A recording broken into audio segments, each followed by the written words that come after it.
তারেক রহমানের ব্যাপারে একজন সমন্বয়ক বলেছেন যে উনি ছাত্রদের ভাষায় নাকি কথা বলছেন। তোমরা যদি মনে করে থাকো তোমরা 3 সপ্তাহে মেসি হইছো, তোমরা 3 সপ্তাহে রোনাল্ডো হয়ে গেছো, তোমরা বোকার স্বর্গে বাস করছো। প্রশ্ন হচ্ছে, দেশের সবচেয়ে গুরুত্বপূর্ণ রাজনৈতিক দলের সবচেয়ে সিনিয়র নেতার ব্যাপারে কথা বলার ক্ষেত্রে সবাইকে খুব সতর্ক হতে হবে। হাসনাত আবদুল্লাহ থেকে শুরু করে সকল ছাত্র সমন্বয়ককে বলছি, তোমাদের এই আন্দোলনের সাথে তোমরা 3 সপ্তাহে আন্দোলন করো নাই। এই আন্দোলন বাংলাদেশের গণতন্ত্রকামী মানুষ গত 17 বছর থেকে করেছে।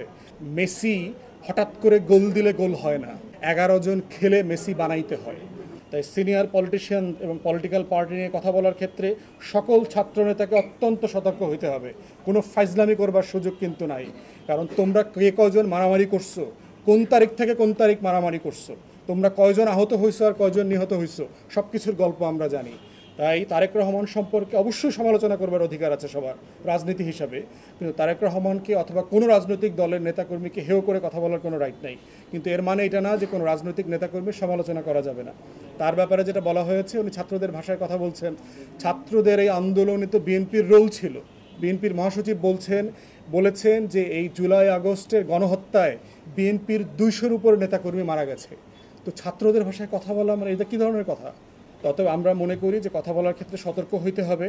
কোনো রাজনৈতিক নেতাকে ছোট করা যাবে না, কারোর ত্যাগকে ছোট করা যাবে না। মাদ্রাসারও শত শত মানুষ শহীদ হয়েছেন, কওমি মাদ্রাসার, আলিয়া মাদ্রাসার, জামাতের, শিবিরের, হেফাজতের। প্রত্যেকের অবদানকে শ্রদ্ধার সাথে স্মরণ করতে হবে আমাদের এই আন্দোলনে। এটা কোনোভাবে ছোট করবার সুযোগ নাই। সাংবাদিকরা দায়িত্ব পালন করতে গিয়ে 4 জন না 6 জন সাংবাদিক শহীদ হয়েছেন। তো অতএব প্রত্যেকের অবদানকে গুরুত্ব সহকারে দেখতে হবে। একক কোনো ভিত্তির উপরে আন্দোলন হয় নাই, এটা যেন সবার মনে থাকে। এই আন্দোলনটা সারা বাংলাদেশ মিলে আন্দোলন করেছে। 3 সপ্তাহে 3.5 জন এসে আন্দোলন করে নাই। ঢাকা বিশ্ববিদ্যালয় থেকে শুরু করে পাবলিক ইউনিভার্সিটির 19 জুলাই পর থেকে তেমন কোনো কন্ট্রিবিউশন নাই। এই আন্দোলনটা ক্যারি আউট করেছে প্রাইভেট ইউনিভার্সিটি, জাতীয় বিশ্ববিদ্যালয়ের ছেলেমেয়েরা এবং মাদ্রাসার ছাত্ররা।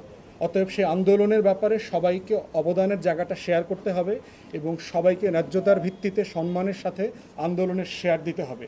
আমরা মনে করি এর বাইরের অন্য কোনো আলোচনাটা আমাদের সবার জন্য সুখকর হবে না।